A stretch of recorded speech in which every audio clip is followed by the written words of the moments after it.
Hare Krishna. Welcome back to the series of discussing Bhagavad Gita.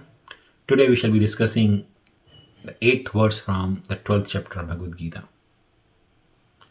Om Jnanatimirandasya Jnananjana Chakshurunmilitam Yena Tasmai Shri Gurave Namaha Vanchakalpatarubhyascha Kripa Sindhubhya Evacha Patitanam Pavanebhyo Vaishnavebhyo Namo Namaha Shri Krishna Chaitanya Prabhu Nityananda Shri Advaita Gadadhar Shrivasadi Gaura Bhakta Vrinda Hare Krishna Krishna Krishna Hare Hare Hare Rama Rama Hare Hare.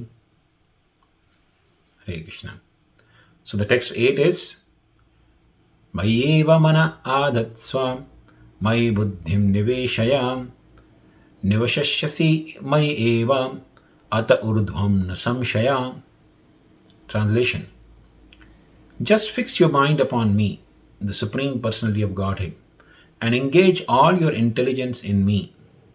Thus you will live in me without a doubt. So here, after giving assurance that Krishna will personally deliver a person who is attached to the personal concept of the absolute truth, and thus who is engaged in the service of the Lord. Krishna will personally come and deliver that person. Krishna is giving instructions here, beginning with the topmost instruction or the topmost process to follow. So here he says, Mai adat samana. When one engages the mind completely in me. And Mai buddhi niveshayadam. When a person who engages his buddhi or intelligence also in me. So engaging in the mind and intelligence in Krishna's service. And how do we do that? The most practical way of engaging our mind and intelligence in Krishna's service is by chanting Hare Krishna. Chanting Hare Krishna and making different preparations, beautiful preparations, foodstuffs you can offer to the deity form of the Lord. Offering Krishna Prasad, offering the different preparations to Krishna and eating Krishna Prasad. So that whole endeavor of cooking and whatever arrangements we have to make for cooking, like going to the market for shopping, getting some groceries, or even collecting money, so maybe doing some business or some job to collect some money so that we can have some ingredients for making a good preparation for Krishna. Everything becomes a Krishna conscious endeavor. So Krishna, what instruction he is giving in this 8th verse is the topmost instruction. A person who can engage his mind and intelligence in Krishna's service is living the most perfect life.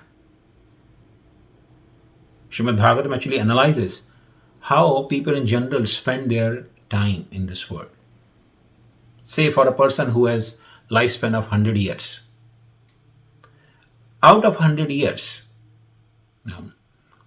practically first 20 years and the last 20 years, a person has not much endeavor or any gain in life.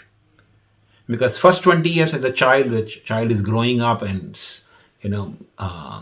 playing and doing some studies to prepare for the life. Last 20 years a person is completely invalid. Doesn't have any strength or any consciousness also to do anything. That leaves only 60 years in between. And out of those 60 years also, people who are uncontrolled in their senses, they sleep for 8 or sometimes even 10 to 12 hours a day. So even if you take 8 hours a day, that is 1/3. So out of 60 middle years, 20 years are simply gone and sleeping.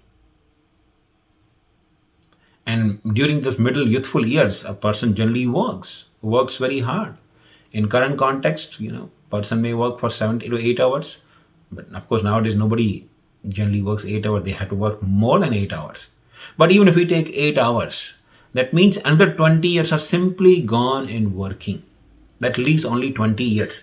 And out of those 20 years also, a person has to eat, person has to take bath, he has to watch news, so many things, and that's how we practically end up in wasting our entire life. Very little time, very insignificant amount of time we able to spend in the activities related to Krishna or Krishna conscious activities. Haridas Thakur, one of the associates of Sri Chaitanya Mahaprabhu, he was engaged in chanting 192 rounds of Hare Krishna Mahamantra. Means almost for 18 to 20 hours every day, he was simply chanting Hare Krishna. And remaining 4 to 6 hours, he would eat, he would sleep, he would bathe, and he would also preach. He will tell others about chanting Hare Krishna, the glories of the holy name. So, this is what actually Krishna is asking in this particular verse from all of us, that we should try to engage our mind and intelligence fully in the service of the Supreme Lord. So, this is the topmost instruction. But those who can't do it, Krishna goes in the forthcoming verses to give other options, what you can do. So this is the sum and substance of this verse. Thank you very much. Hare Krishna.